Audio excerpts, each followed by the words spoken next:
ओम शांति। संसार में जो भी अस्तित्व है, जिन्हें लगता है कि वो परमात्मा की संतान है, वो परमात्मा के बच्चे हैं, उन सभी बच्चों को परमात्मा की ओम शांति। जिन्हें संपूर्ण निश्चय है कि वो परमात्मा की संतान है, उनका पिता एक परमात्मा है, उन सभी बच्चों को परमात्मा की ओम शांति। उन सभी बच्चों प्रति परमात्मा की यह वाणी, उनके कल्याण अर्थ परमात्मा की यह वाणी, जो परमात्मा के बच्चे हैं।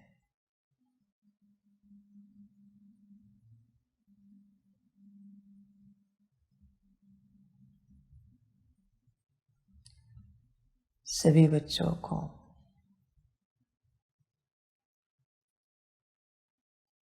संगम पर अपने मूल स्वरूप में, बच्चे स्वरूप में आना चाहिए। अभी संसार की उलझन, संसार की मोह माया, संसार का आकर्षण, उसका भोग काफी हुआ। अभी भोग से परे जाना चाहिए और स्वयं के और परमात्मा के योग में बैठना चाहिए। काफी हुआ इंद्रियों का सुख, आंखों का सुख। देखने से अभी परे जाना चाहिए। काफी संसार देखा, काफी अच्छा लगा। अभी स्वयं को और परमात्मा को देखना चाहिए। काफी हुआ कानों का रस, काफी सुना सारे संसार को। अभी स्वयं की आवाज और परमात्मा की वाणी सुनना चाहिए। काफी हुआ बातों का रस, मुख का रस। अभी स्वयं की बातें और परमात्मा की बातें करनी चाहिए। अभी सारा संसार, अभी सारा संसार उलझा हुआ है, बस मायावी भोग में। काफी हुआ सब कुछ। अन्न के स्वाद से भी परे जाओ। जिस अन्न में परमात्मा की याद नहीं है, उस अन्न में रस नहीं आना चाहिए। रसहीन अन्न लगना चाहिए, स्वादहीन अन्न लगना चाहिए। जिस वस्त्र में परमात्मा की याद नहीं है, उसे नहीं पहनना चाहिए।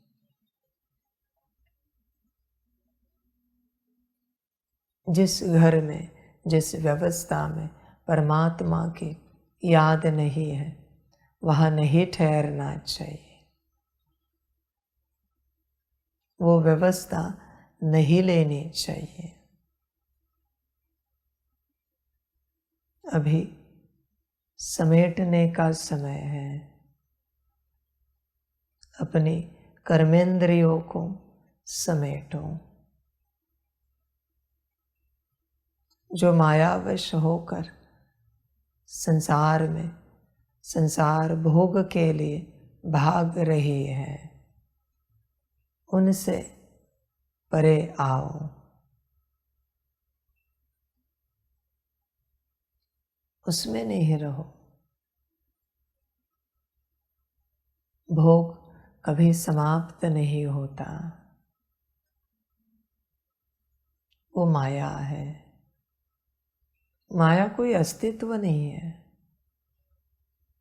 जहाँ आत्मा खो जाती है, जिसकी आदत लग जाती है और समय अनुसार जिसकी सच में कोई आवश्यकता नहीं है, फिर भी वो आदत में मजबूर है, उसको माया कहते हैं।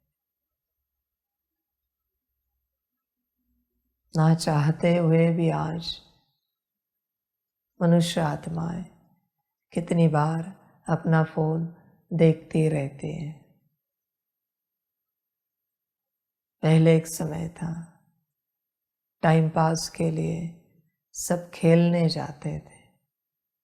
आज टाइम पास के लिए सब फोन उठाते हैं। खेलने भी कोई जाते हैं, थोड़ा बहुत आत्मा को आनंद मिलता है। टहलने जाते हैं, पर फोन से तो माया का ही एंटरटेनमेंट हो रहा है।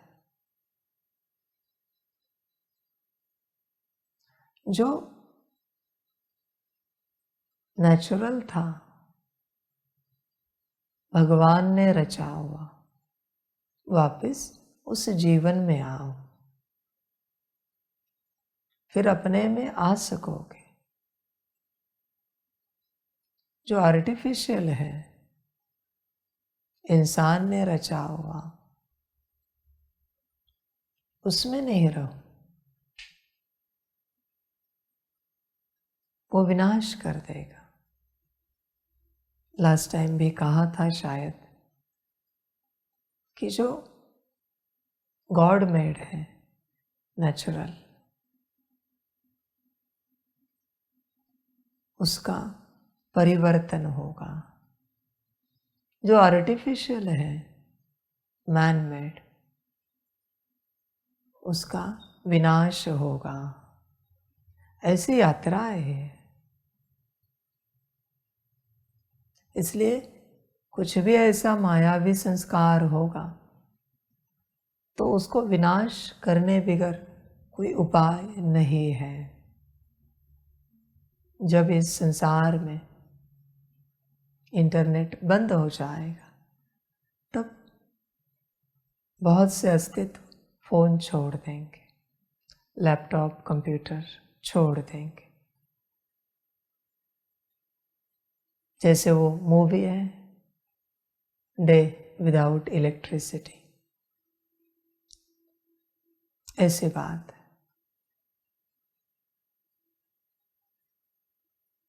पहले नेचुरल जो अवस्था है, गॉड मेड जो अवस्था है, उसमें आओ, उस रूटीन को फॉलो करो, फिर आसान होगा माया से निकलना। क्योंकि खेल कूद तो सतयुग में भी थे। नेचुरल भोजन सतयुग में भी था। मतलब जो परंपरा से बनता आया है, हर प्रकार से माया से अपने आप को समेटो। तुमने रची माया, तुमने बनाई माया, परमात्मा की माया नहीं है। परमात्मा ने सतयुग, त्रेता युग रचा, त्रेता भी बना है। वो त्रेता जाने के बाद भी देवताएं रोने लगे। अभी वो उन्होंने माया बनाई, सदा के लिए कोई युग बना नहीं था। अभी वो रोने लगे कि हमारा युग, हमारे महल, हमारा सब कुछ चला गया। तो उसमें परमात्मा क्या करे? सदा के लिए तो कुछ बनता नहीं है, कभी नहीं बनता। हर चीज की आयु है, सीमा है, पार्ट है। मनुष्य आत्मा उसे सदा के लिए समझ लेती है। सदा का यहाँ कुछ नहीं होता। परमात्मा भी 100 साल के लिए आता है, संगम पर चला जाता है स्थापना करके। सदा के लिए यहाँ नहीं ठहरता। यह जो सदा का भ्रम है, इसे हटाओ। सदा, आज किसी ने अभ्यास किया, अच्छी स्थिति पाए, 1-2 दिन, 4-5 दिन चलेगी, उससे अच्छी 4-5 दिन के बाद मिल जाएगी। पर उसमें अनुभव हो रहा था, इसलिए तुम उसके लिए नहीं रो सकते। अभी भी तुम्हारी स्थिति कायम है, उससे ऊपर उठ चुकी है, बस उसमें अनुभव नहीं हो रहा है। ऐसे कभी आपने सुना है किसी स्कूल कॉलेज में कोई बच्चा नापास हो गया तो उसको पिछली कक्षा में रख दिया, वहां से उठा के, 5वीं में है तो 4थी में रख दिया,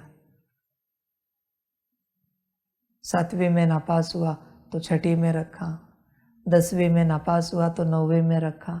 ऐसे कभी सुना है किसी जगह पर?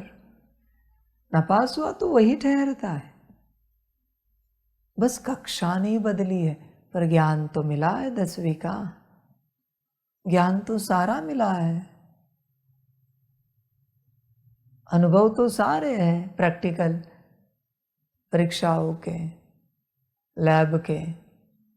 उन्होंने वर्ष भर वहां जाकर सब किया है, साल भर, बस कक्षा पास नहीं हुए।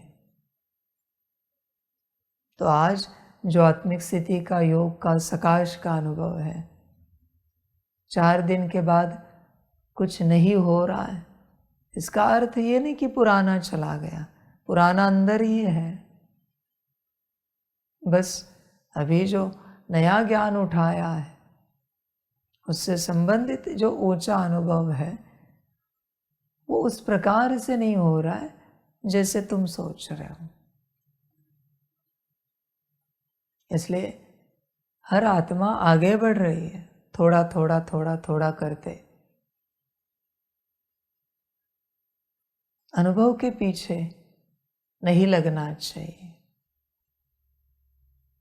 यह भी माया है कि हमें कल तो अच्छा अनुभव हो रहा था, आज कुछ भी नहीं हुआ। माया है। आत्मा दिखी, याद हुई, सकाश गया, यात्रा पूरी हुई। बाकी हर अनुभव माया है। हर अनुभव,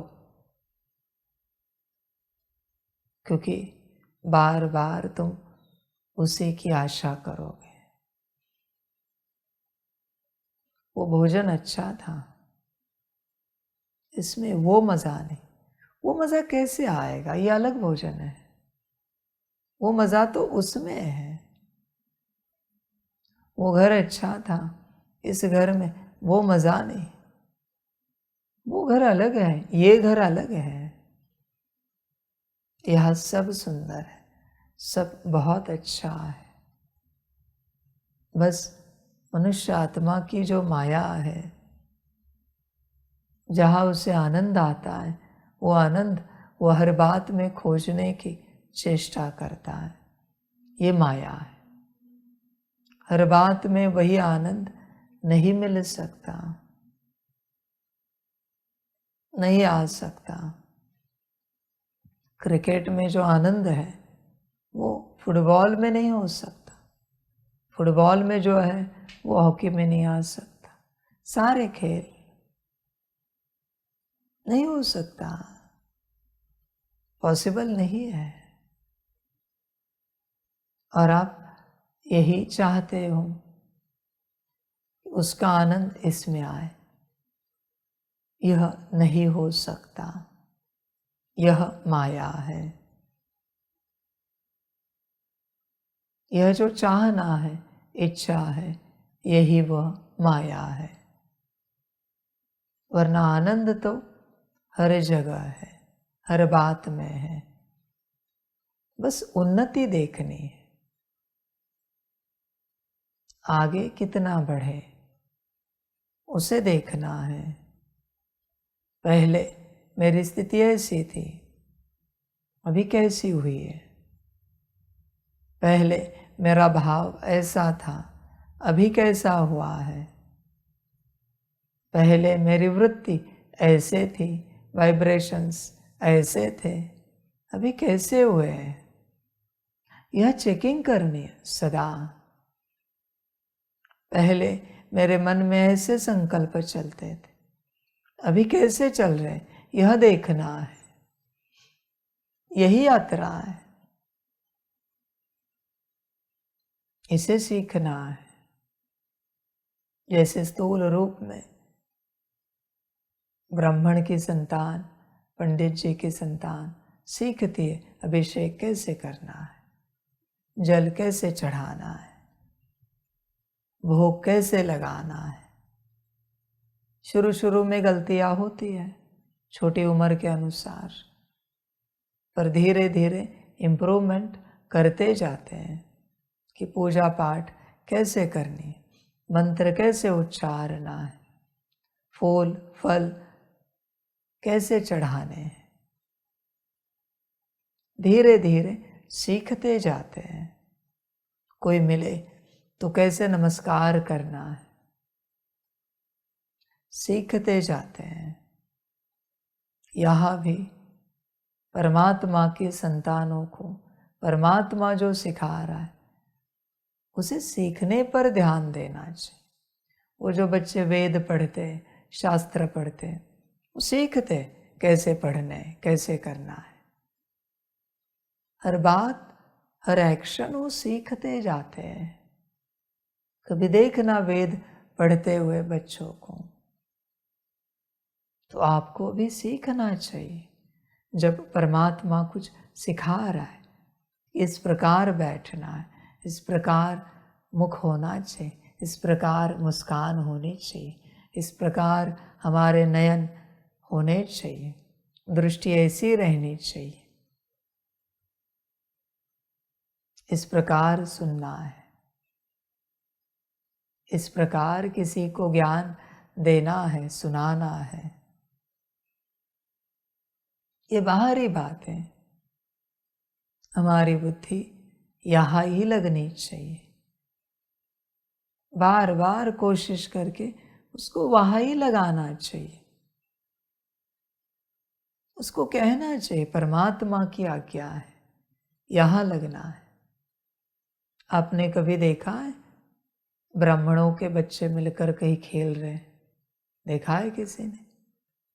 नहीं जाते संसार में। ब्राह्मणों के बच्चे किसी मेले में घूमने गए, देखा है किसी ने? ऐसे ही टाइम पास के लिए नहीं जाते, क्योंकि उन्हें निश्चय है कि वो ब्राह्मण है। ये हमारा काम नहीं, ये मेले हमारे लिए नहीं बने, ये खेल कूद हमारे लिए नहीं बना है।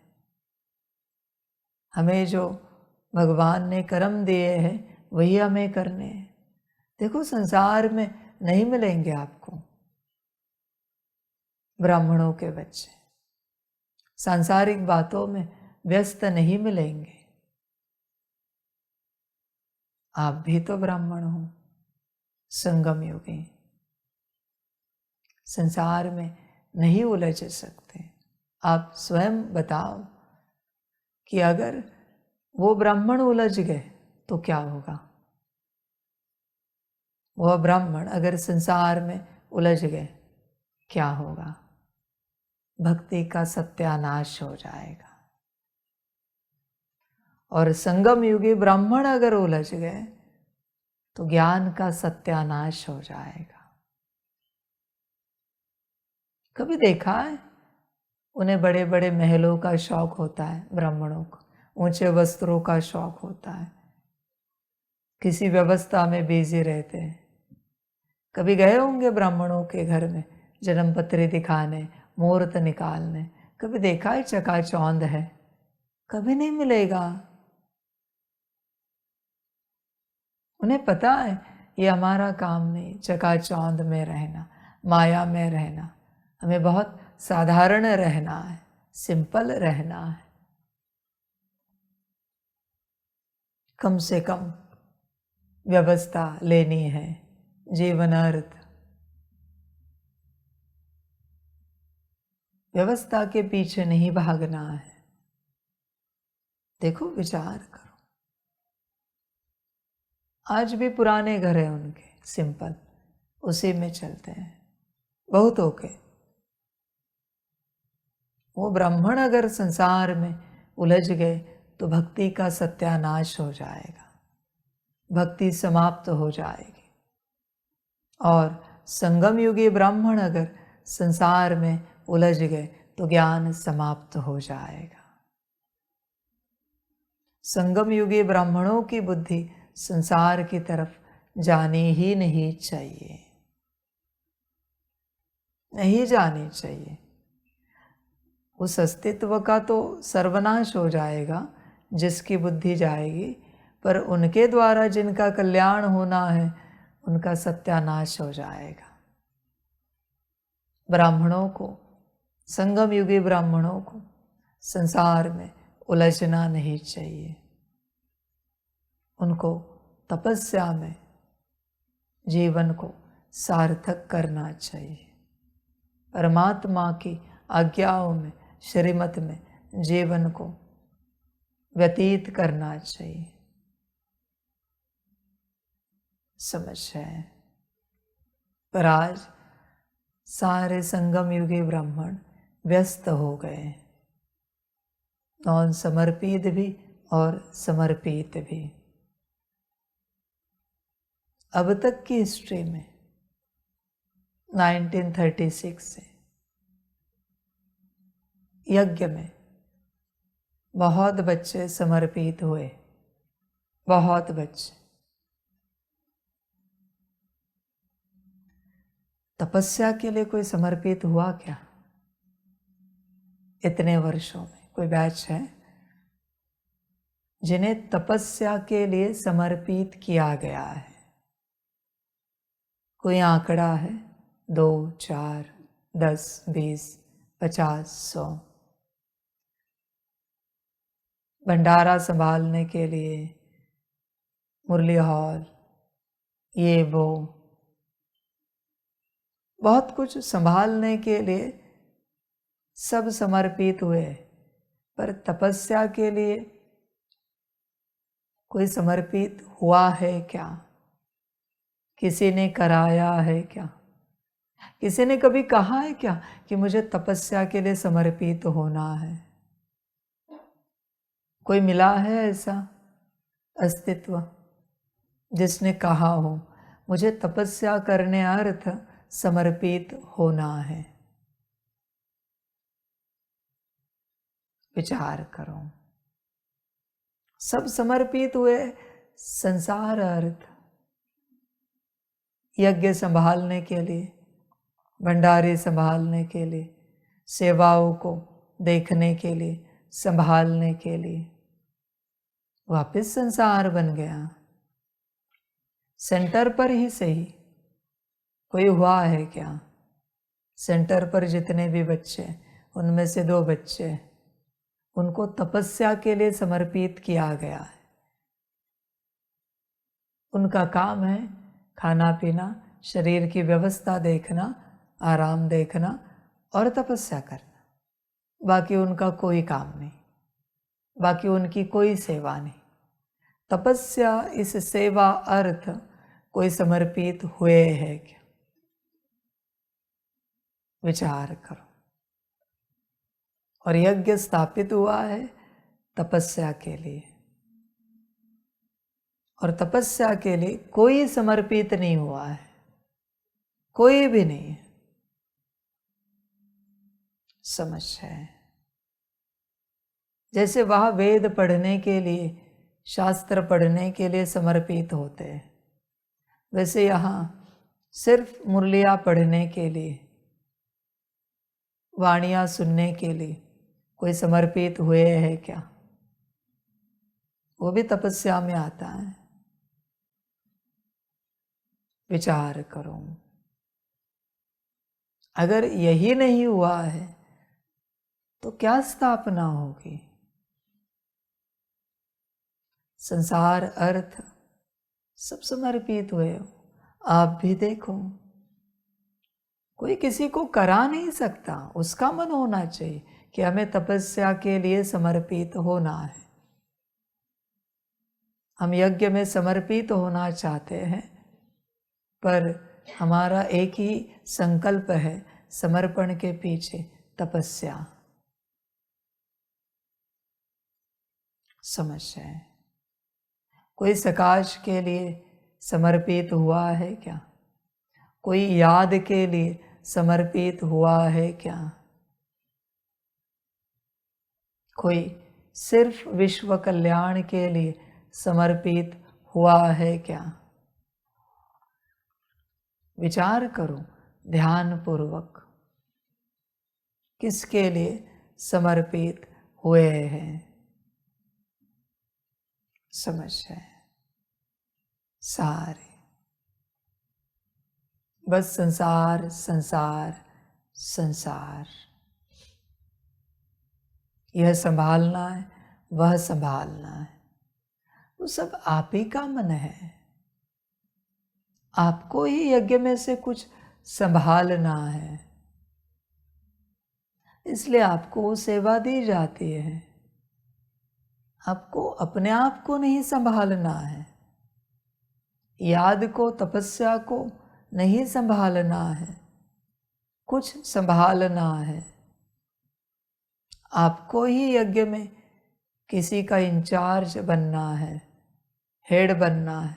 आपको अपना और अपनी तपस्या का इंचार्ज, हेड नहीं बनना है। ये आपकी माया है, इसी का नाम माया है, जो आपको दूसरों पर अधिकार चलाना है। स्वयं विचार करो, और जैसे विचार वैसे रास्ते। आपको ही करना है, इसलिए करने के लिए सब आपके सामने आ जाता है। तो जब किसी को तपस्या करनी होगी, तब उसके सामने अपने आप समय आएगा, वातावरण बनेगा, जगह मिलेगी, स्थान मिलेगा, तपस्या करेंगे।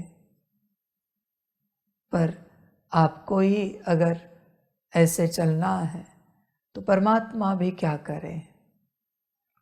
परमात्मा के हाथ में कुछ नहीं है। जैसे जिसका मन वैसे उसकी दिशा, उसकी जीवन, जैसा मन वैसे जीवन। सिंपल ज्ञान है। तपस्या के लिए कौन आया है? विचार करो। दुनिया में बहुत आध्यात्मिक संस्थाएं हैं। हर संस्था में पूछो, यहाँ इस अध्यात्म के लिए कौन है? अध्यात्म को संभालने के लिए, आध्यात्मिक को संभालने के लिए, विस्तार को संभालने के लिए सब है, पर अध्यात्म के लिए कौन है? किसी को भी पूछो, कितने भी समर्पित हो, कोई गुरु को संभाल रहा है, कोई शिष्यों को संभाल रहा है, कोई आश्रम को संभाल रहा है, कोई यज्ञ को संभाल रहा है। उनको पूछो, क्या तुम सब इसके लिए आए थे, या अपने आप को संभालने के लिए आए थे? किसके लिए आए थे तुम यहाँ पर? अपने आप को संभाला नहीं जा रहा था, और अपने आप को संभालने के लिए तुम यहाँ आए थे, ना कि किसी और को संभालने के लिए तुम यहाँ आए थे। एक समय सभी समर्पित बच्चे, आध्यात्मिक राह पर चलने वाले बच्चे उस समय का विचार करें जब तुम इस राह पर चले। क्यों चले? अपने आप को संभालने के लिए, अपनी उन्नति करने के लिए। और आज तुम क्या कर रहे हो? तुम दूसरों को संभाल रहे हो। इसका नाम माया है। तुम दूसरों के पीछे पड़े हो, तुम दूसरों में व्यस्त हो। यही माया है। दूसरों को सिखा रहे हो, दूसरों को समझा रहे हो, दूसरों को देख रहे हो, दूसरों की बातें कर रहे हो, दूसरों को सुन रहे हो, दूसरों के साथ समय बिता रहे हो, दूसरों की खुशी में। इसी का नाम माया है। तुम स्वयं विचार करो, तुमने क्यों चुनी थी यह राह? किस लिए चुनी थी? स्वयं के लिए, स्वयं के कल्याण के लिए तुमने यह राह चुनी थी। थोड़े साल क्या तुम्हें हो गए? थोड़ा ज्ञान क्या तुम्हें आ गया? तुमने थोड़ी विधिया क्या सीख ली? तुमने स्वयं को ही छोड़ दिया और दूसरों के पीछे लग गए। तुम स्वयं विचार करो, चिंतन करो, क्यों समर्पित हुए हो? बर्तन घिसने के लिए, भोजन बनाने के लिए, मुरली की व्यवस्था करने के लिए, कपड़े धोने के लिए, यज्ञ संभालने के लिए, ये वो ट्रांसपोर्ट भट्टियां करने के लिए क्यों समर्पित हुए हो? तपस्या के लिए ना। तपस्या करके स्वयं का कल्याण करने के लिए ना। घर परिवार में चलते जो संसार माया रूप धारण कर चुका था, जिससे तुम परेशान हो चुके थे, काफी नहीं था। अभी यहाँ भी संसार बसा लिया। यह मेरा डिपार्टमेंट, यह मेरी सेवा, हम इंचार्ज, यह हमारा कार्य, यह सब बुद्धि में रख दिया। माया है। माया से परे जाओ। सब माया में व्यस्त है। संसार वालों की क्या बात करूं मैं? सब मेरा मेरा मेरा करते माया में व्यस्त हो। अभी मैं आपकी बात भी क्या करूं? आपको रास्ता भी मैं कौन सा दिखाऊं?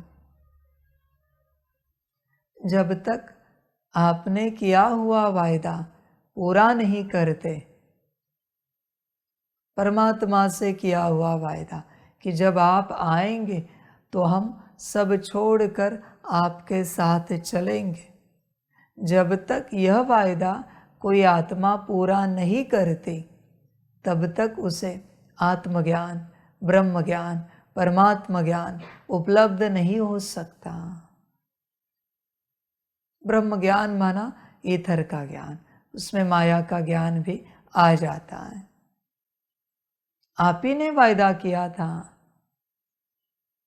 अब स्वयं देखो, वो वायदा अगर आपने नहीं निभाया तो आप वहाँ बैठे बैठे ज्ञान ले पाओगे क्या? ज्ञान आपको मिल पाएगा क्या? नहीं मिल पाएगा। पहले वचन निभाओ।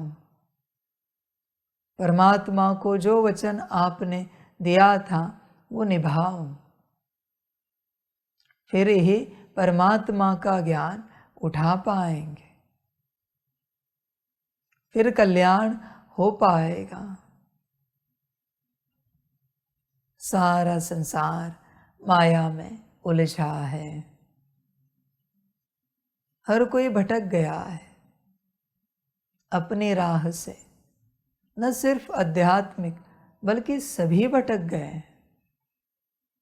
तुमने इंजीनियरिंग की, डॉक्टरी की, किस लिए की?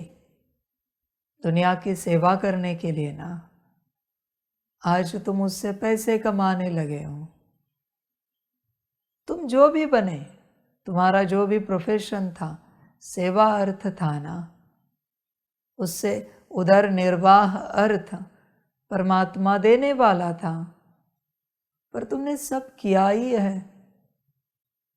धन अर्थ, अर्थ के अर्थ किया है, अभी उसमें क्या सुख मिलेगा?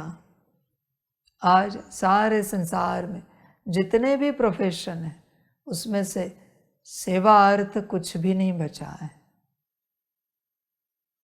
सब प्रोफेशन हो गए, सब प्रोफेशनल बन गए।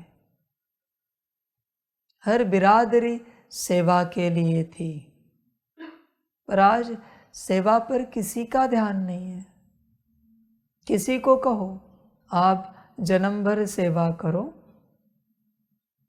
सैलरी नहीं मिलेगी, परमात्मा आपको अनेक जन्मों का कल्याण प्रदान करेगा। देखो कोई तैयार होता है क्या? कोई नहीं होगा।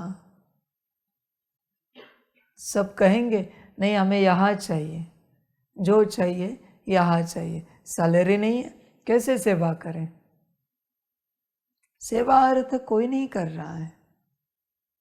सबको धन चाहिए, सबको प्रतिष्ठा चाहिए, व्यवस्था चाहिए, मान सम्मान चाहिए, उस पद पोजीशन से। सेवा के लिए कोई नहीं कर रहा है। सारा संसार ऐसे हो गया है, सारा का सारा। संसार में सेवा बची ही नहीं है किसी भी प्रकार से। अब सभी में भी सेवा का कोई अंश बचा है क्या? देखो, निस्वार्थ भाव से श्रीमत होगी तो सेवा होगी। जब श्रीमत नहीं है तो सेवा नहीं हो सकती। श्रीमत है तो ही सेवा है। समझ रहे हैं?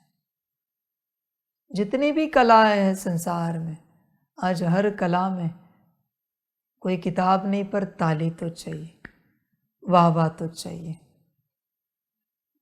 कोई है किसी भी कला में, कोई भी कला भी, गायन कला लो, जो मंदिर में बैठा है और परमात्मा के सामने, भगवान के सामने, देवी देवताओं के सामने, इष्ट के सामने उनके लिए दिल से गा रहा है। कोई मिला है? दिखा है कोई? कोई नहीं। भगवान ने आवाज क्यों दी? भगवान के प्रति गाओ, इसीलिए ना। बाकी और बातों के लिए तो नहीं दी है आवाज। पर आज आवाज अपने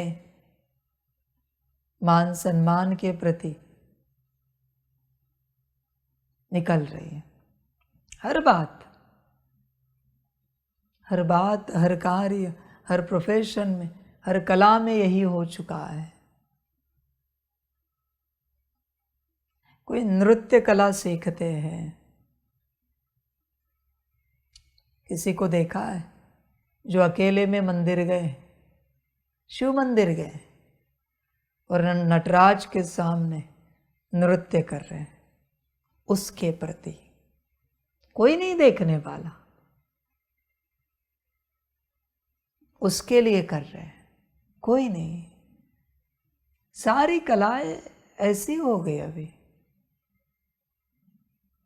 कोई तो ताली बजाए, कोई तो फूल दे, गुलदस्ता दे, कोई तो कहे वाह बहुत सुंदर।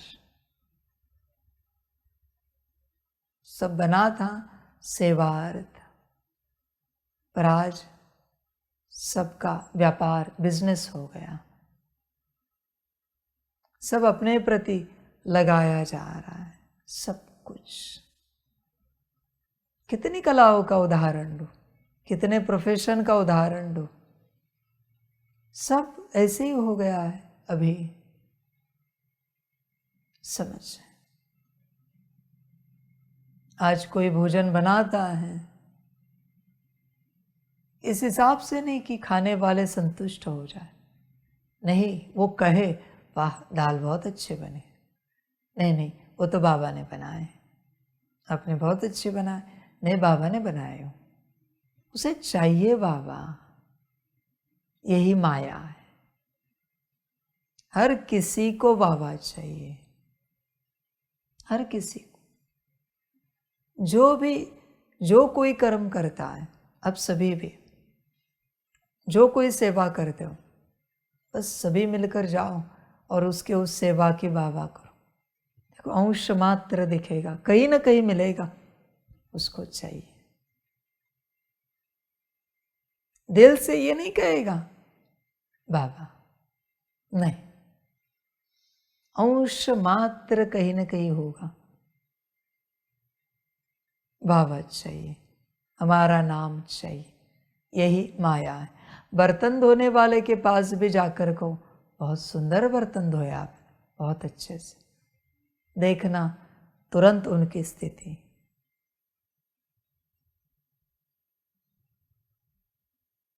समझ, दिल से नहीं निकलेगा। बाबा ने कराया, बाबा के प्रति कराया, बाबा के यज्ञ के प्रति कराया। और अगर निकलता है तो आगे कहूं, जब सभा में बैठे हो, इनको तो बर्तन धोने भी नहीं आते, इनके बर्तन हमने देखे, यहाँ बाद आ गए थे, दूर से नाम लेकर कहना, देखना स्थिति ऊपर नीचे हो जाते। ऊपर नीचे होना सिद्ध करता है तुम बर्तन धोते हो, तुम अच्छे से धोते हो। तुमने अगर धोए नहीं है और उन बर्तनों की बुराई की गई तो तुम्हें बुरा नहीं लगना चाहिए, वो तो बाबा ने जैसे धोए। कुछ रहा होगा तो परमात्मा की तरफ से हम क्षमा चाहते हैं, ऐसे नहीं कहेंगे। हर किसी को आज वाह चाहिए, हर कोई तारीफ चाहता है उनके कर्मों की। यही माया है। अपनी ही तपस्या करते हैं, अपने प्रति ही करते हैं, पर उन्हें तारीफ चाहिए, कोई तो कहे अब बहुत अच्छी तपस्या करते हो। हम देखते हैं कितना समय आप गार्डन में बैठते हो, मोटिवेशन कहते हैं आप सब इसे, सारा संसार कहता है ये मोटिवेशन है, ये प्रमोशन है, प्रमोट कर रहे हो आप, उसको आगे बढ़ा रहे हो।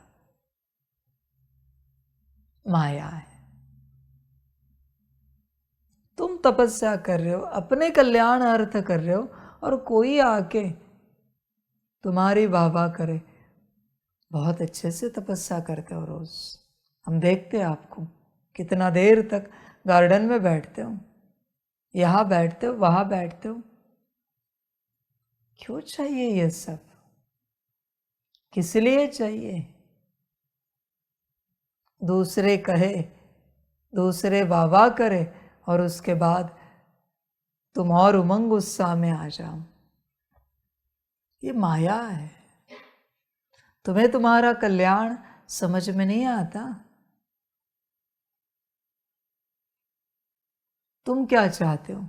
दूसरे तुम्हें उमंग उत्साह दिलाए और फिर तुम तपस्या करो और फिर तुम्हारा कल्याण हो जाए। तुम्हें समझ होनी चाहिए, इस संसार में हर बात में माया आ चुकी है, हर बात में, फिर वो तपस्या भी क्यों ना हो, सब में माया प्रवेश हो चुकी है। सेवा में तो है ही है। सब माया से निकलो। तुम जो हो, जैसे हो, माना संसार का हर अस्तित्व, उसके पास उस तरीके की माया है। नॉन समर्पित है तो संसार की माया है, समर्पित है तो यहाँ चलते तपस्या की माया, सेवाओं की माया, बहुत सारी मायाएं आ चुकी हैं। इंचार्ज, हेड, ये सब माया है। सारी मायाओं में सब व्यस्त है, उसमें उलझ गए, उसमें फंस गए। उन्हें पता ही नहीं है कि यह सब माया है। तुम जो कर रहे हो उसका प्रमाण पत्र तुम दूसरों से चाहते हो, यही माया है। या फिर परमात्मा से चाहते हो कि बाबा तारीफ करें, हम ऊंच सेवाधारी हैं, हम ऊंच तपस्वी हैं, हम अच्छे से ज्ञान सुनते हैं, अच्छे से ज्ञान देते हैं, अच्छे से योग करते हैं, कराते हैं। बाबा तारीफ करें, बाबा कभी नाम ले हमारा, यही माया है।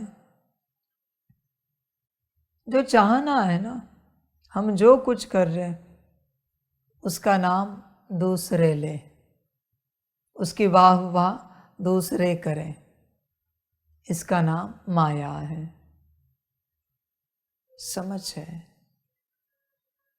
माया से संभालो अपने आप को। तुम कल्पना भी नहीं कर सकते, इतनी विराट माया है यह, और तुमने क्रिएट किए। जब तुम इस मार्ग पर आए थे तब यह सब था क्या? तब तो ऐसे कहते थे, कुछ तो कहो हमें, कुछ तो तपस्या बताओ, हम जी जान से करेंगे। कुछ तो ज्ञान के 2 अक्षर सुनाओ। दीदी दादी को कहते थे, जो भी थे उन्हें कहते थे, कुछ तो मार्गदर्शन करो। आज तुम भटक गए। मनुष्य आत्मा को पहला दिन कभी नहीं छोड़ना चाहिए। कितने भी बड़े बनो, कितने भी ज्ञानी योगी बनो, समर्पित भी हो जाओ, सारे संसार को भी ज्ञान दो, पर पहला दिन कभी नहीं भूलो। जब इस राह पर आए थे तुम कैसे थे? जिसने पहला दिन याद रखा उसे माया कभी नहीं पकड़ती, पर जो पहला दिन भूल गया उसके पास माया आती गई। कोई अमीर कितना भी अमीर बने, जब वो गरीब था उस समय ना भूले। कोई ज्ञानी कितना भी ज्ञानी बने, पर जब वो अज्ञानी था वो दौर ना भूले। बस वो भूला कि माया आई। समझे? इसलिए कहते हैं, कितने भी बड़े बन जाओ, जमीन को मत छोड़ो, मत भूलो। हवा में उड़ने लगे तो उड़ जाओगे, समाप्त हो जाओगे। तूफान कहाँ लेकर जाएंगे कह नहीं सकते। हर अस्तित्व, जब तुम्हारा कोई अस्तित्व नहीं था, कोई वजूद नहीं था, उस समय याद करो, पर तुम उसे याद नहीं करते, भूल जाते हो। तुम उसे देखते हो जो तुमने अभी पाया है, जहां तुम पहुंचे हो। अहंकार आना स्वाभाविक है, स्वाभाविक है। माया आना स्वाभाविक है। किसी को पंच पकवान न मिल रहे तो वो दिन याद करो जब खाना पानी मुश्किल होता था। इसमें बहुत स्वाद आएगा। फिर तुम हर बात में कृपा समझोगे। सब माया में व्यस्त हो चुके हैं। जरा कोई सेवा क्या मिली, जरा ज्ञान में आगे क्या बढ़े, जरा योग लगने क्या लगा, माया आ जाती है। यही माया है, सब में विराजमान है। संभालो इसे, इस माया को, इससे बचो, वरना ये समाप्त कर देगी। सदा स्मृति में रखना है, पहला दिन अज्ञानता की अवस्था, जब इस मार्ग पर भी नहीं थे, हम कैसे थे। तो बहुत कुछ जमा करते जाओगे, इकट्ठा करते जाओगे, भरपूर होते जाओगे, प्राप्तियां होती जाएंगी। वरना माया इतना सा मिलेगा, अहंकार उत्पन्न करा देगी। अभी तो तुम ज्ञानी हो, तुम तो आदि वाले हो, बाबा के साथ आदि में समर्पित हुए हो, कोर में हो। सब माया है। माया से बाहर आओ। बस मैं आत्मा, मेरा बाबा, मेरी श्रीमत। यात्रा पूरी हो गई। समझ रहे हैं सारे। विचार करो अपने से। कल ऐसे ही छोटा सा एक शॉर्ट सुना नीलकंठ वर्णी जी का। उसमें वो कोई महंत बच्चों को ज्ञान दे रहे थे, ज्ञान सिखा रहे थे। तो उसमें वो कह रहे थे सदाचार और निस्वार्थ सेवा में ही जीवन व्यतीत करना, यही जीवन का उद्देश्य है। तो वर्णी जी पूछते हैं, ये सब अच्छा है सदाचार, है ना, सद्गुणों से भरना, सारे गुण आ जाना, बहुत अच्छा है। और उन गुणों को लेकर निस्वार्थ भाव से सेवा करना और भी अच्छा है। पर क्या इसी में जीवन का परम कल्याण है? वो भी शॉक्ड हुए। इसके अलावा फिर और क्या है? सारे गुण आ गए, निस्वार्थ भाव से सेवा भी कर रहे संसार की, कुछ नहीं चाहिए, कोई पद नहीं चाहिए, इसमें जीवन का कल्याण नहीं, तो इससे अलग क्या है? तो उन्होंने वही पूछा, क्या इसमें परम कल्याण है? समझ रहे हैं? उन्होंने फिर कहा, आप ही बताओ। उन्होंने कहा कि उसे पाओ जिसको पाने के बाद कुछ नहीं बचता, जिसको खोजने के बाद खोजने के लिए कुछ नहीं रहता। परमात्मा, उसकी श्रीमत, ये बाबा कह रहा है। सारे गुण भी आ गए आप सभी में, आप निस्वार्थ भाव से सेवा भी कर रहे हो संसार की। पर अगर श्रीमत पर नहीं चलते, श्रीमत में ही कल्याण है, और श्रीमत पर नहीं चलते तो क्या करेंगे? सारे गुणों का आ गई सारी स्थिति, मूल स्वरूप पा लिया, संपन्न संपूर्ण बन गए। 16 के 16 एनर्जी पॉइंट 100% चार्ज, सबको दिख भी रहा है, आप सबकी सेवा भी कर रहे हो, ये सारे सृष्टि को भी दिख रहा है। श्रीमत पर नहीं चले तो, और कोई श्रीमत पर चला, उसमें कोई गुण नहीं है, जैसे कि रावण की संतान है, रावण जैसा ही कोई सेवा नहीं करता हूं, पर श्रीमत पर चलता है। गणित बताना, तुम ही तर्क लगाना, क्या करना है। तुम जिस मूल स्वरूप के पीछे पड़े हो, बिना श्रीमत के वो भी माया है। आत्मिक स्थिति की प्रैक्टिस वही करे जिनके अंदर श्रीमत पर चलने का पूर्ण संस्कार है, वरना माया है। जो रावण ने किया वो होगा। फिर रावण बन जाएंगे।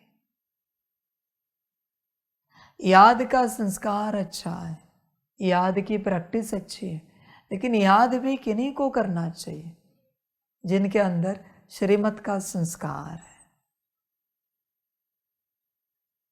वरना जिनमें श्रीमत का संस्कार नहीं है, वो याद से अपने विकर्म तो विनाश कर देंगे और नए विकर्म यहाँ करेंगे। मनमत से, परमत से वो तो बड़े होंगे, भारी होंगे। इससे अच्छा दुखी अच्छे थे। सकाश की सेवा भी अच्छी है कि नहीं करना चाहिए सकाश, जिनके अंदर श्रीमत का संस्कार है। श्रीमत पर चलने का अगर संस्कार नहीं है तो आप सकाश देकर सारे संसार को भी, जिन जिन में आपका सकाश जाएगा उन सबको भी मनमती ही बनाओगे। सकाश क्या है पता है? आपकी कोर ऊर्जा, जो आपका नेचर है, जो आपका स्वभाव है, जो आपके संस्कार है, वो है सकाश। वही आपसे जा रहा है। किसी में प्रेम है तो प्रेम जा रहा है, किसी में शांति है तो शांति जा रही। सिर्फ ऐसे लाइट देखने से, सोचने से कि ये जा रहा है, ये नहीं जाता। जो आप में है वही जाता है। इसलिए पहले चेक करो आप में क्या है। जो आपने पाया है वही जाता है, जो आपके पास है वही जाता है। किसी ने आत्मज्ञान पा लिया, निश्चय हो गया संपूर्ण, श्रीमत पर चलने का संस्कार है, मनमत पर कभी नहीं चलते, तो वो जो सकाश दे रहे उससे दुनिया में आत्मज्ञान जा रहा है। उनको किसी ने ज्ञान नहीं दिया, दुनिया वालों को, पर उनके अंदर से ही उनमें ज्ञान जग रहा है। वो आपसे जो सकाश गया वो अभी कन्वर्ट हो रहा है उस ज्ञान में। अपने आप उनके मन में वो विचार आएंगे, मैं तो आत्मा हूँ, मैं तो ऐसी हूँ, मैं तो वैसी हूँ, मैं परमात्मा की संतान हूँ, मेरा स्वरूप ऐसा, मेरा स्वरूप वैसा। अपने आप जगेगा। ये कहाँ से हुआ? श्रीमत पर चलने वाले आत्मज्ञानी ने जो सकाश दिया उससे हुआ। सकाश माना तुमने जो पाया है वही जा रहा है, पर श्रीमत पर चलने का संस्कार होगा तो सकाश देना चाहिए, वरना सकाश बिगाड़ेगा। आप स्वयं बताओ, रावण अगर सकाश दे तो क्या जाएगा और क्या होगा? सब असुर बन जाएंगे, क्योंकि वो श्रीमत पर चलता नहीं। कंस अगर सकाश दे, दुर्योधन अगर सकाश दे, श्री कृष्ण जी वहां थे, दुर्योधन बैठा है और सकाश दे रहा है, क्या होगा? सब कौरव बन जाएंगे, सब दुर्योधन की तरह कपटी बन जाएंगे, क्योंकि उसका स्वभाव ही कपट था। जो सब में जाएगा, सब में कपट आएगा, क्योंकि दुर्योधन ने सकाश दिया। इसलिए श्रीमत का संस्कार चाहिए। देखो वर्णी जी भी कह रहे हैं, परम कल्याण के लिए क्या करना चाहिए? उसे पाओ, श्रीमत। परमात्मा मिला तो श्रीमत मिल गई। बाकी तुम जो करोगे उससे सिर्फ अहंकार पैदा होगा कि हम 4 घंटा आत्मिक स्थिति करते हैं, 4 घंटा मूल स्वरूप की प्रैक्टिस करते हैं, हम 4 घंटा याद में बैठते हैं, हम 4 घंटे सकाश देते हैं। मैंने ये किया, मैंने वो किया, हमने इतना किया, हमने उतना किया। अगर आपके मन में भी आ रहा है ना कि इतना समय योग हुआ, तो भी बच्चे आप मनमती हो, संभलना। इसलिए पहले आज्ञाकारी बनने का संस्कार लगता है। अगर आज्ञाकारिता की ऊर्जा नहीं है तो नुकसान कर दोगे और पापों का बोझा सिर पर चढ़ेगा। पहले श्रीमत का संस्कार चाहिए, परमात्मा की पहचान चाहिए। अभी देखो नीलकंठ वर्णी जी जहां जहां घूमे, कितनों ने पहचाना? वो शायद ज्योतिर्मठ में वो एक पंडित जी थे, जब वो गए वहां तब उन्होंने चरण देखे और क्या कहा? ये स्वयं परमात्मा के चरण है। और ढूंढने लगे, आए, मिले, कहते प्रभु। और यह भी कहे, शास्त्रों में सुना था कि मनुष्य रूप में जब परमात्मा आता है तब हर कोई नहीं पहचान सकता। फिर वहां कुछ दिन हो गए, फिर उन्होंने क्या कहा? जब वर्णी जी को मानसरोवर जाना था, ठंड का समय था, बैठे थे मानसरोवर की तरफ देख रहे थे, क्या कहा? बाल योगी जी क्या देख रहे हैं? प्रभु से बाल योगी बन गए। यह है माया। इसलिए जब प्रभु मिलते हैं तब प्रभु होते हैं, और कुछ समय के बाद भूल जाते हैं कि वो प्रभु है।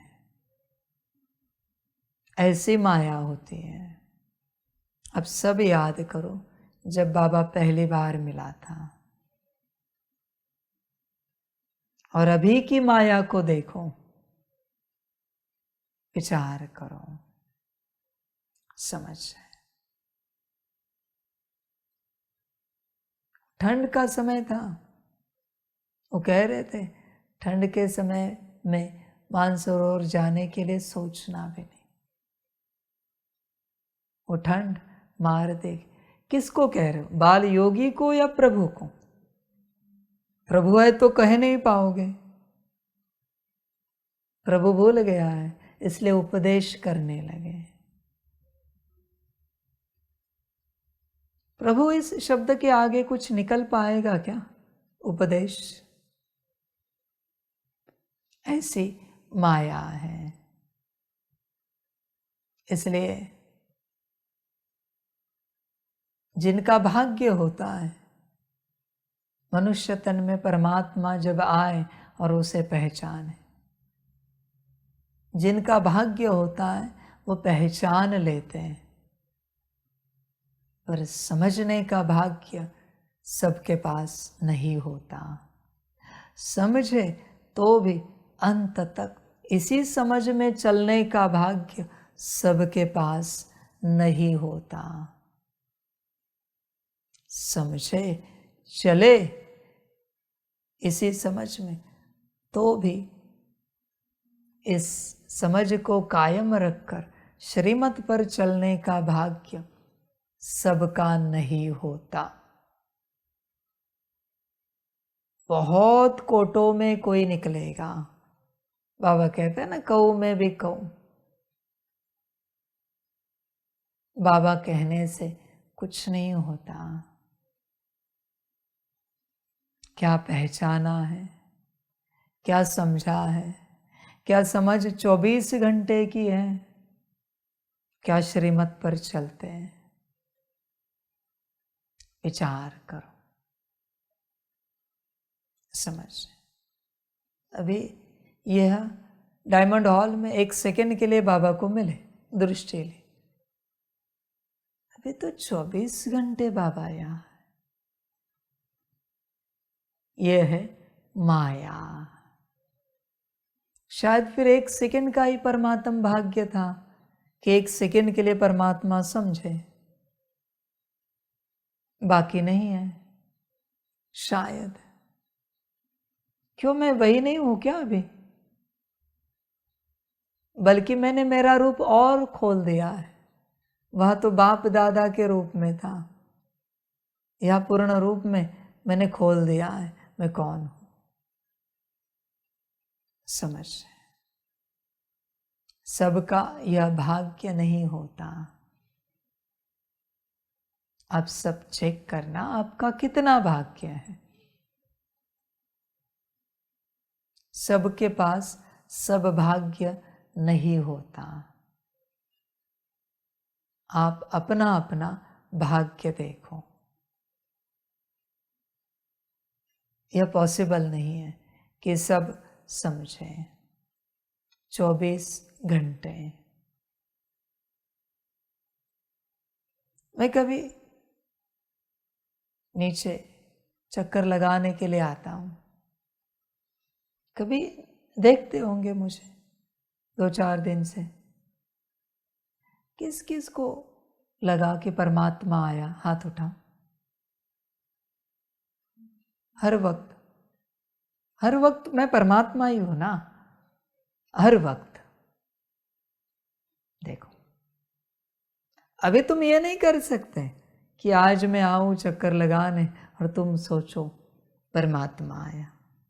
नहीं होता, ऐसे नहीं होता। दिल की बात है, दिल की बात है। समझ सारी। कोई पहली बार महाकालेश्वर जाता है तब उसका भाव देखो, और 10वीं यात्रा है उसकी, भाव देखो कम क्यों हुआ? भाग्य शायद उतना ही था। भाग्य की बात है। इसलिए कल जो मैंने कहा अष्टरत्न, कल ही कहा ना या परसों? कल का। उनको 24 घंटे स्मृति रहती है, बा बा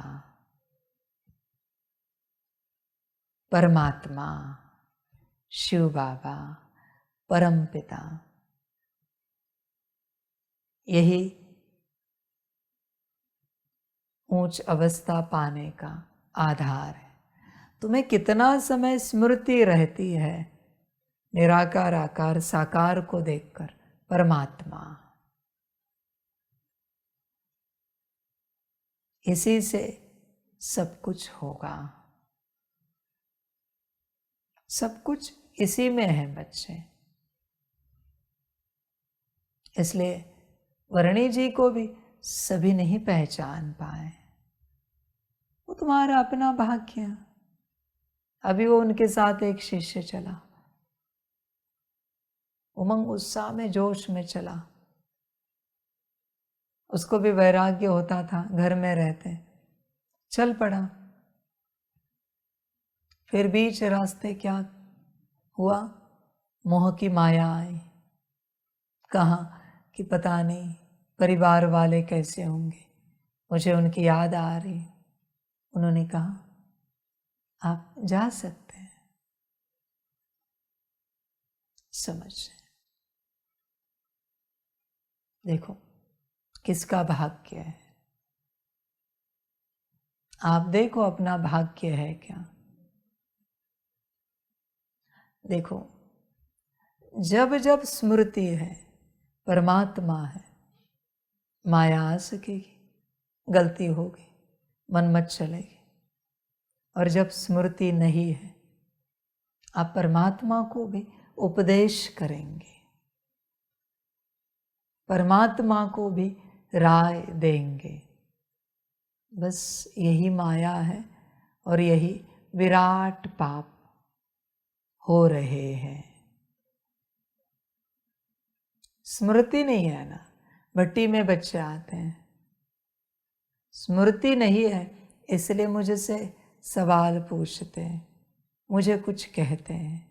पर अगर स्मृति है कि कौन है, मुख भी खुलेगा क्या? मजबूरन मुझे बैन करना पड़ता है ताकि ज़्यादा पाप जमा ना हो।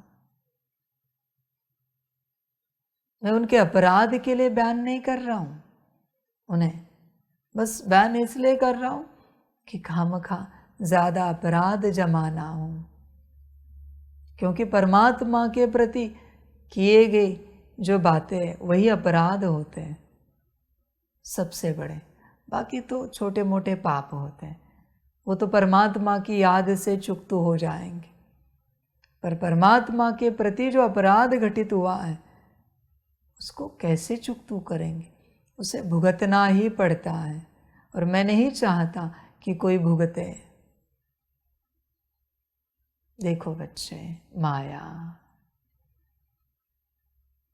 माया माया को जब तक नहीं समझा है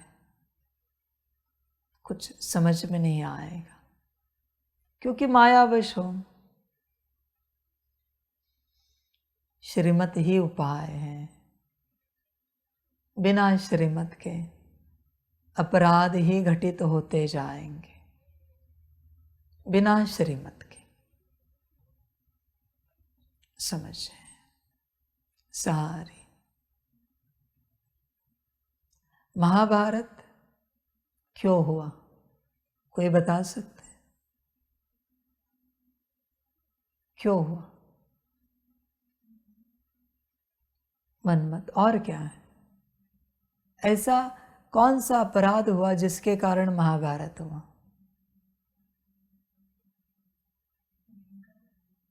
नहीं, कुछ ऐसी कौन सी घटना हुई महाभारत में?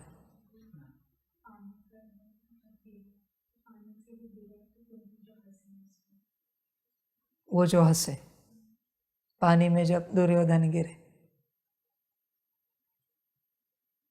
उसके बाद भी कुछ हुआ था? क्या कहते हैं? द्रौपदी के कारण महाभारत हुआ, उनको जो अपमानित किया। नहीं, श्री कृष्ण को जो अपमानित किया दरबार में, उसी कारण दरबार में बैठे हुए सब सर्वनाश को उपलब्ध हुए। महाभारत का कारण द्रौपदी जी नहीं है, स्वयं श्री कृष्ण जी है, क्योंकि आपने परमात्मा का अपमान किया है। समझ, वो तो पाप था, फिर भी उसे श्री कृष्ण जी क्षमा कर सकते थे उस पाप को लेकर। द्रौपदी जी के साथ जो हुआ चीरहरण, पर जो श्री कृष्ण जी का अपमान हुआ वो अपराध था, बस वही एक वजह थी सर्वनाश की, और कुछ नहीं था। इसलिए परमात्मा से संबंधित कोई अपराध हो जाता है तो सर्वनाश के अलावा कोई उपाय नहीं बचता। बाकी संसार में चलते चलते छोटे मोटे पाप हुए, वो परमात्मा की याद से या फिर भोग से चुकतू हो सकते हैं। परमात्मा के संबंधित कुछ हुआ तो नहीं हो सकता। परमात्मा ने माफ भी किया तो भी ड्रामा उसे क्लियर नहीं कर सकता, वो नहीं हो सकता। इसलिए श्रीमत समझना बहुत आवश्यक है। श्रीमत पर ना चलना अपराध है। परमात्मा ने तो कहा है श्रीमत मुझसे बड़ी है। तो आप सोचो, श्रीमत को अगर हमने तोड़ा तो कितना बड़ा अपराध होगा। परमात्मा के संबंधित अगर कोई अपराध हो जाए तो सर्वनाश है। श्रीमत से संबंधित अगर अपराध हो जाए, मनमत चले, तो कल्पना भी नहीं कर सकते। श्रीमत बड़ी है, उसी में सारे संसार का कल्याण है। श्रीमत संभल कर रहो, समर्पित हो तो मनमत पर नहीं चल सकते, वरना अति दुख दर्द अपने भाग्य में लिख दोगे। फिर भुगतने तुम्हें ही पड़ेंगे। उसमें परमात्मा कुछ नहीं कर सकता। भट्टी में कोई आते हैं, एटलीस्ट 3 दिन 5 दिन 7 दिन जो भी भट्टी होती, उतना समय तो श्रीमत पर चलो, मनमत मत चलाओ। जितने बैन हुए हैं, योग कम करने के कारण हुए, मुरली ठीक से ना सुनने के कारण हुए, स्थिति अच्छी ना होने के कारण हुए, मन मत के कारण ही हुए। श्रीमत तोड़ने के कारण ही सब बैन हुए हैं, बाकी कुछ नहीं है।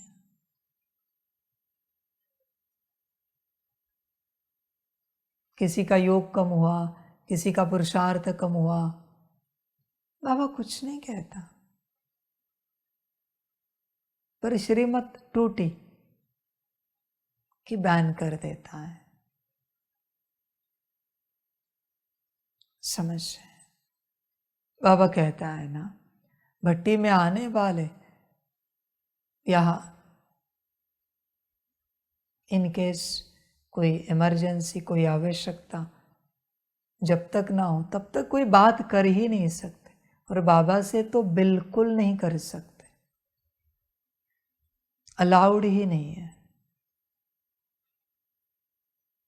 एक अक्षर भी किसी ने बाबा से बात की, ओम शांति भी कहा, वाह बाबा वाह भी कहा, तो भी सब खो जाता है, क्योंकि श्रीमत तोड़ दिया आपने, नहीं कर सकते बात। और बात की कि परमात्मा समझ में नहीं आएगा। मौन में ही परमात्मा समझ में आता है। 7 ही दिन 5 ही दिन 3 ही दिन होते आपके पास, उसको भी ऐसे गवा देते हो। सब माया है। इसलिए श्रीमत अनुसार चलने का संस्कार हो तो ही भट्टी में आना चाहिए, वरना नहीं, वरना माया है जो गफलत कराएगी। श्रीमत का पक्का संस्कार है तो ही समर्पित होना चाहिए, वरना नहीं। श्रीमत का अगर पक्का संस्कार नहीं है तो समर्पित नहीं होना चाहिए, कभी नहीं। संस्कार नहीं है ना, क्योंकि जो मनमत चलेगी वो दुर्गति में लेके जाएगी।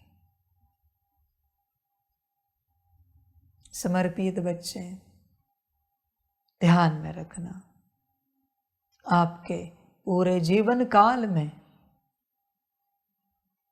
आपको कोई एक बहुत साधारण, बहुत छोटी सी श्रीमत मिलेगी, बहुत साधारण, बहुत छोटी हल्की सी, वही आपके उद्धार का कारण होगी, उसी से आपका उद्धार होगा। पर वो कौन सी होगी ये मैं नहीं जानता, मुझे भी नहीं पता होता कि वो कौन सी होती है। कभी किसी को कहा जाता है ये ज़रा यहाँ रखवा दीजिए, उसे बंद कर देंगे वो बटन, ज़रा दरवाज़ा लगा देंगे। बहुत साधारण, जिसका आत्मिक स्थिति में, तपस्या में कोई संबंध नहीं होगा, अति साधारण श्रीमत होगी। तुम क्या करते हो, बड़े बड़े सहज पालन करते हो। जाओ सभी बैठकर 1 घंटा सकाश दो, हाँ जी, और साधारण कही जाते 2 मिनट में करें, थोड़ी देर में करें, बाद में करें।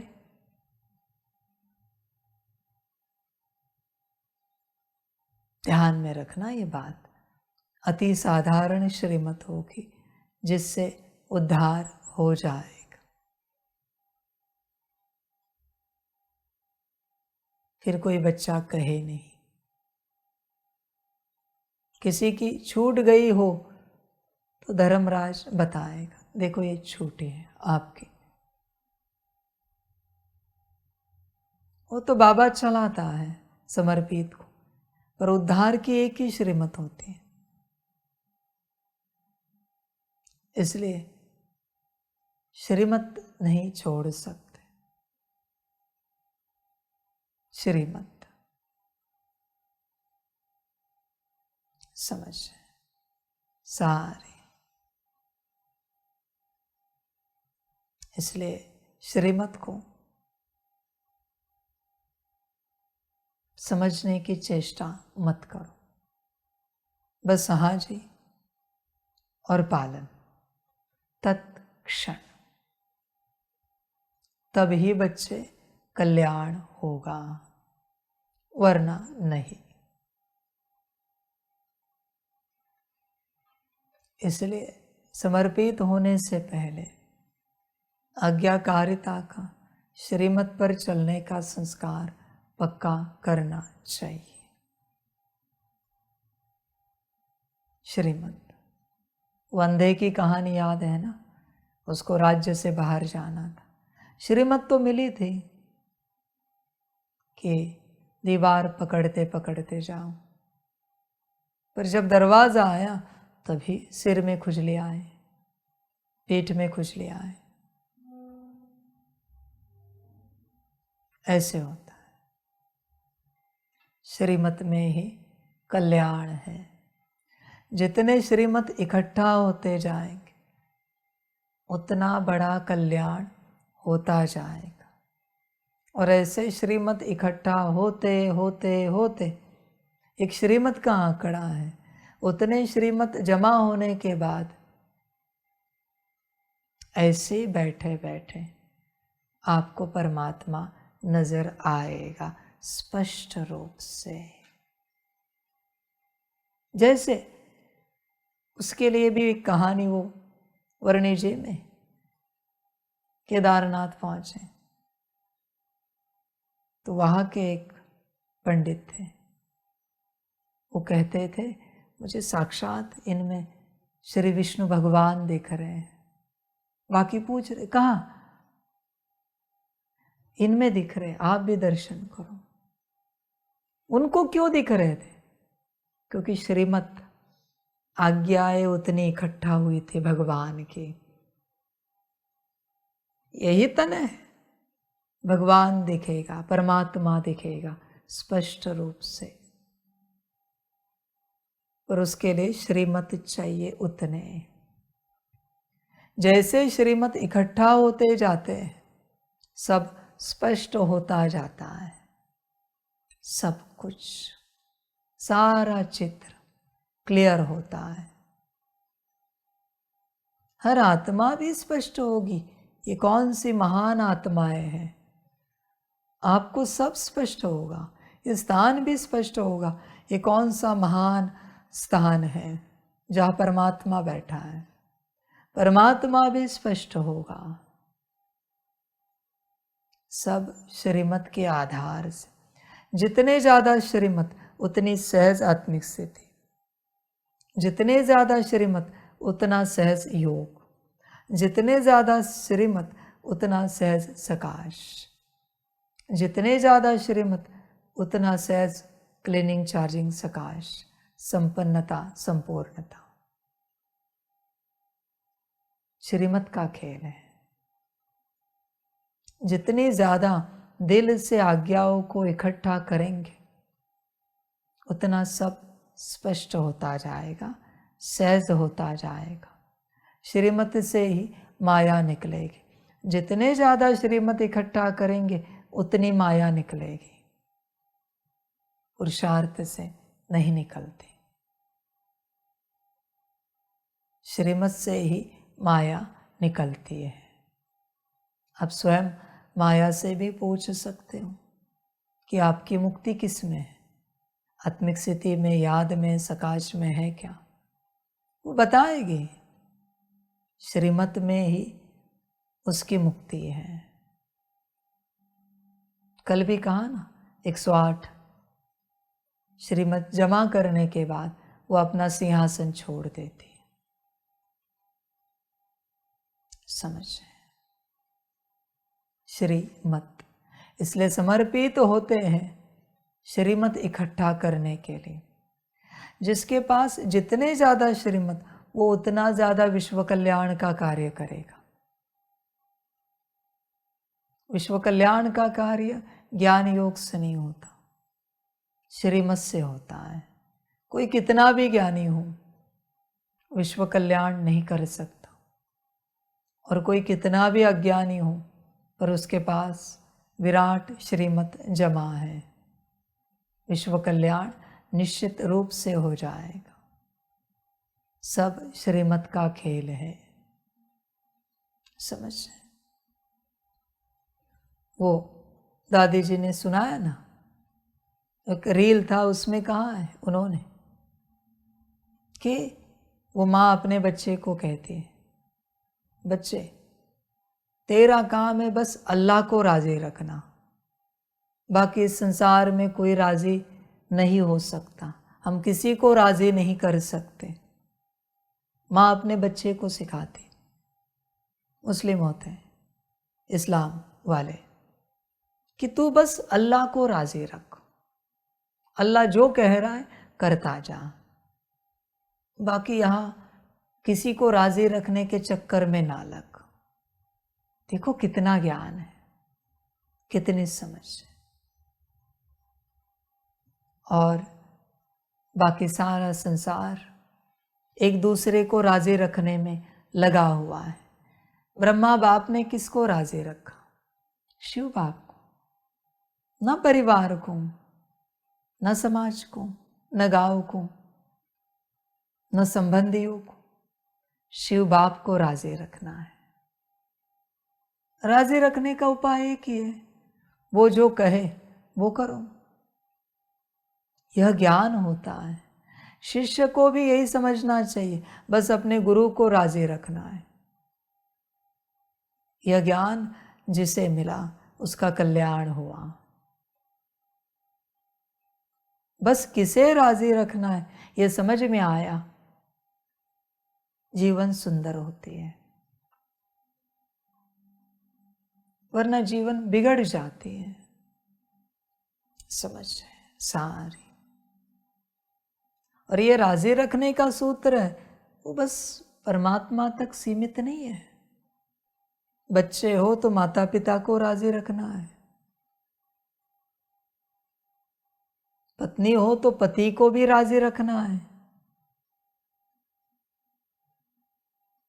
ये राजी रखने का सूत्र जिसे पता है कब कहाँ किसे राजी रखना है, उसकी जीवन सुंदर बनती है। अभी संगम है, परमात्मा को राजी रखना है। बाकी मैं स्वयं भी नाराज हो जाऊं मुझसे तो भी चलेगा, पर मुझसे परमात्मा नाराज नहीं होना चाहिए। ये सब कब होगा? जब उसकी श्रीमत पर चलेंगे। सारे संसारी अपने माता पिता को, पति पत्नी, बच्चों को राजी रखने में व्यस्त है। ये था समय कब? जब परमात्मा नहीं आया था। तब ब्रह्मा भी अपने परिवार को राजी रख रहा था। फिर अभी परमात्मा जब आया है और सभी से बाप सवाल पूछेगा, क्या राजी रहेंगे? आज राजी रखा, कल का क्या? परसों का क्या? संसार कभी राजी नहीं होता। और जब परमात्मा आया है तब बस एक परमात्मा को राजी रखना है। हर किसी को यह सवाल अपने परिवार में पूछना चाहिए। आप बताओ, अगर ऐसी बात आई कि परमात्मा को राजी रखना है और एक तरफ आपको राजी रखना है, तो किसे राजी रखना चुनना चाहिए? हमें किसे राजी रखना चाहिए? और एक कोई नाराज होगा, आप बताओ, कहेंगे कोई कोई संसारी परिवार को राजी रखना चाहिए, और परमात्मा नाराज हुआ तो कौन संभाल पाएगा? कोई उत्तर देगा परमात्मा को राजी रखना चाहिए। तो फिर हम संसार में क्या कर रहे हैं? परमात्मा तो कहता है मेरे बन जाओ, और आप सब नाराज हुए तो वो संभाल सकता है, पर वो नाराज हुआ तो क्या आप संभाल सकते हो? समझ रहे? सब मोह माया में व्यस्त है, संसार को राजी रखने में।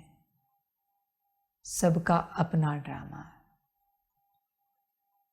सबका कल्याण हो। सभी जो भी मानते हैं, जिन्हें संपूर्ण निश्चय है कि हम परमात्मा के संतान हैं, उन सभी बच्चों को बाप के पदम गुणा, याद, प्यार, सुप्रभात और नमस्ते। सभी अपना कल्याण करें।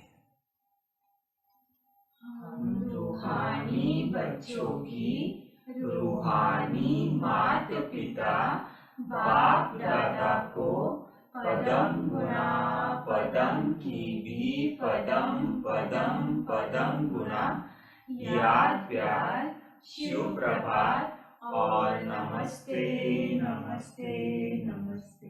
अच्छा, ओम शांति। ओम शांति। वाह बाबा वाह, वाह ड्रामा वाह, वाह रे मैं आत्मा वाह, वाह रे मेरा भाग्य वाह, वाह रे मेरा ईश्वरीय परिवार वाह, वाह रे मैं स्वराज्य अधिकारी आत्मा वाह। अच्छा, ओम शांति। मेरा बाबा मीठा बाबा, प्यारा बाबा, पदम गुणा पदम गुणा पदम गुणा। शुक्रिया बाबा, शुक्रिया बाबा, शुक्रिया बाबा। अच्छा, ओम शांति। ओम शांति।